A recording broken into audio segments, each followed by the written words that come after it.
할렐루야. 153 저녁기도 오신 여러분들을 주님의 이름으로 환영하고 축복합니다. 오늘도 이 저녁 시간 가운데 하나님이 우리 가운데 일하시고 역사하심을 목도하는 귀한 시간이 되기를 간절히 소망하고요. 또한 여러분들이 하나님 앞에 올려드리는 간절한 기도들이 응답되어지는 시간이 되기를 간절히 소망하겠습니다. 먼저 하나님의 말씀 보도록 합니다. 사도행전 15장 1절에서 11절 말씀까지 보도록 하겠습니다.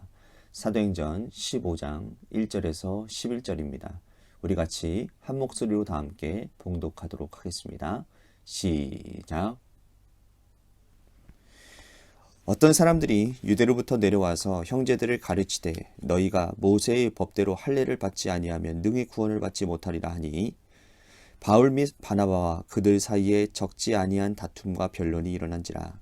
형제들이 이 문제에 대하여 바울과 바나바 및 그 중에 몇 사람을 예루살렘에 있는 사도와 장로들에게 보내기로 작정하니라.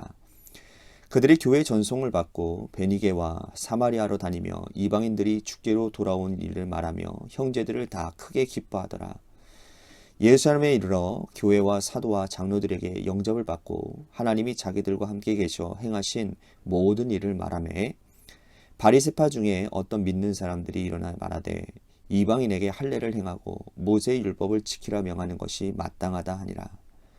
사도와 장로들이 이 일을 의논하러 모여 많은 변론이 있은 후에 베드로가 일어나 말하되 형제들아 너희도 알거니와 하나님의 이방인들로 내 입에서 복음의 말씀을 들어 믿게 하시려고 오래전부터 너희 가운데서 나를 택하시고 또 마음을 아시는 하나님이 우리에게와 같이 그들에게도 성령을 주어 증언하시고 믿음으로 그들의 마음을 깨끗하게 하사 그들이나 우리나 차별하지 아니하셨느니라. 그런데 지금 너희가 어찌하여 하나님을 시험하여 우리 조상과 우리도 능히 매지 못하던 멍에를 제자들의 목에 두려느냐. 그러나 우리는 그들이 우리와 동일하게 주 예수의 은혜로 구원받는 줄을 믿노라 하니라. 아멘. 정치인들이요, 자기를 알리는 방법이 두 가지가 있습니다. 하나는 탑 다운 방식이라는 건데 이건 뭐냐면 위에서 아래의 방식이에요. 가장 대표적인 것이 비례대표 의원이 되어서 국회에 입성하는 것인데 자기 분야에서 어떤 전문 지식이나 식견을 갖추고 그 분야에서 업적을 세우면 각 정당에서 이 비례대표로 모셔가는 거죠. 그렇게 국민들에게 자신을 알리는 방법입니다. 자, 또 하나의 방법은 뭐냐면 바텀 업 다운이에요. 바텀 업 다운. 업 방식이라는 거예요. 그러니까 아래로부터 위로의 방식이라는 겁니다. 이거는 기초단체 의원부터 시작하는 거예요. 지역 주민들을 찾아다니면서 그들의 애환을 듣고 하나하나 차근차근 해결해 나가는 방식인 거죠. 자, 어떤 방식이 되었든 간에 정치인들은 이 두 가지 방식으로 자신을 알려줍니다. 자, 문제를 해결도 이 두 가지 방법 중에 하나를 택하고 있어요. 북한 핵 문제를 해결하기 위해 미국의 방식은 뭐냐면 오바마와 트럼프 대통령은 달랐습니다. 트럼프 대통령은 위로부터 아래의 방식을 택했어요. 그러니까 북한의 최고 지도자와 여러 번 만나서 담판을 지으려고 했죠. 이 두 사람 사이에 합의가 이루어지면 위에서부터 아래로 순조롭게 해결될 것을 생각한 것입니다. 하지만 바이든 행정부는 좀 달랐어요. 아래에서부터 위로의 방법을 택하는 겁니다. 그러니까 전 세계가 경제 체제를 동참하고 전략적인 어떠한 인내를 통해서 북한 경제를 옥죄어 들어가는 거죠. 그 과정에서 북한이 내부 동요가 일어나고 또 아래로부터 위로 핵 문제를 해결하는 방식을 택했다는 것입니다. 자, 어떤 방법이 되었던 간에 문제 해결하는 것이 중요하다라는 것이요. 자, 오늘 본문에서 하나님은 교회 공동체 안에서 일어나는 다툼과 분쟁을 해결하기 위해서 두 가지 방법을 동시에 사용하고 있는 모습을 보게 됩니다. 안디옥 교회에서 파송을 받은 바나바와 바울이 1차 선교 여행을 은혜 가운데 무사히 잘 마치고 돌아왔어요. 그리고 돌에 맞기도 하고 타우루스 산맥을 넘으면서 어려움을 겪었지만 그들은 믿음 안에서 모든 문제를 잘 해결하고 파송한 안디옥 교회로 돌아오게 됩니다. 그런데 이 바나바와 바울이 돌아오고 보니 교회 안에 큰 소동이 일어난 거예요. 그게 뭐냐면 예루살렘에서 올라온 몇몇 사람들이 이상한 복음을 전했기 때문이라는 겁니다. 그것은 뭐냐면 그들이 할례를 받아야 구원을 얻을 수 있다라고 이 안디옥 교인들에게 가르쳤던 거예요. 자, 할례 문제는 굉장히 심각한 문제입니다. 안디옥 교회는 이방인들이 주축이 된 교회예요. 그죠? 유대인들뿐만 아니라 이방인들이 많이 있었는데 오직 믿음으로 구원받는 것이 아니라 할례를 받아야 구원받는다라고 가르치는 것이 이거는 굉장히 넘어갈 수 없는 문제라는 겁니다. 왜냐하면 이방인들에게 있어서 이 할례라고 하는 문제는 굉장히 어려운 문제거든요. 굉장히 이거는 넘어갈 수 없는 문제라는 겁니다. 그런데 그전에는 믿음으로 구원받아도 된다고 했더니 이제는 할례를 받아야 된다고 하니까 이들에게 있어서 구원관이 흔들리게 되는 거죠. 그래서 바나바와 바울이 이러한 거짓 가르침을 행하는 자들을 강력하게 대응하는 것을 볼 수 있습니다. 그래서 변증을 하고 변론을 하지만 해결하지 못해요. 그래서 교회는 바울과 바나바를 모 교회인 예루살렘으로 보내기로 합니다. 예루살렘 교회에 가서 어떤 것이 옳은지 하나님 앞에서 이 문제를 심판받고 오라고 바나바와 바울을 파송한 것이죠. 두 사람이 이제 예루살렘 교회로 와 보니 교회 안에 이런 분위기가 있었는데 어떤 분위기냐 하면 유대 지도자들이 들어와 가지고는 이 사람들은 과거에 바리새인들이었겠지요. 바리새인들이 회개하고 회심하고 교회 공동체 일원이 되는 사람들이 있었던 것 같습니다. 그래서 이들이 모세의 율법을 받고 할례를 받아야 구원받는 것이고 우리가 예수 믿는 것은 별개로 할례 받는 것은 구원받는 것에 꼭 필요한 것이라고 주장하고 있는 거예요. 그곳 안에서도 말이죠. 그러니까 바울과 바나바와 이들 안에 적지 않은 변론과 오랜 다툼이 있었습니다. 결국은 이 문제를 해결하기 위해서 예루살렘 교회의 수장이었던 베드로가 나서게 되는 거죠.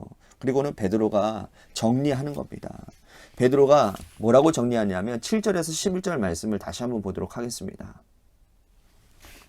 많은 변론이 있은 후에 베드로가 일어나 말하되 형제들아 너희도 알거니와 하나님이 이방인들로 내 입에서 복음의 말씀을 들어 믿게 하시려고 오래전부터 너희 가운데서 나를 택하시고 또 마음을 아시는 하나님이 우리에게와 같이 그들에게도 성령을 주어 증언하시고 믿음으로 그들의 마음을 깨끗하게 하사 그들이나 우리나 차별하지 아니하셨느니라.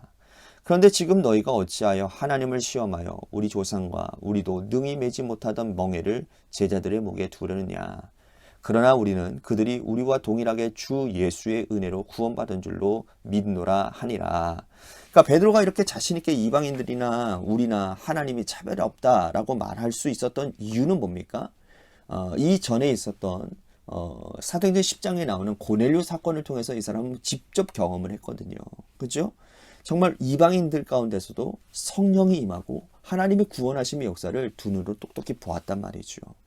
하나님은 이 예루살렘 교회의 영적 지도자인 베드로를 움직이시고 그가 이렇게 말함으로 할례 문제는 상당히 부분 해소가 됩니다. 베드로의 발언 이후에 분위기가 정리가 되자 이 바울과 바나바는 1차 선교 여행을 통해서 경험한 일들을 간증하기 시작을 합니다.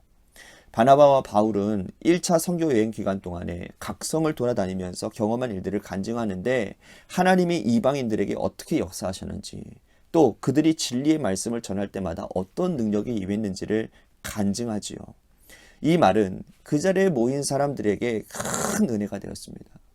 그래서 바울과 바나바는 아래로부터 위로의 방식으로 하나님께서 그들을 통해 하신 일들을 간증하기 시작했던 것이죠. 이렇게 초대교회에 일어난 할례 분쟁은 해결이 됩니다.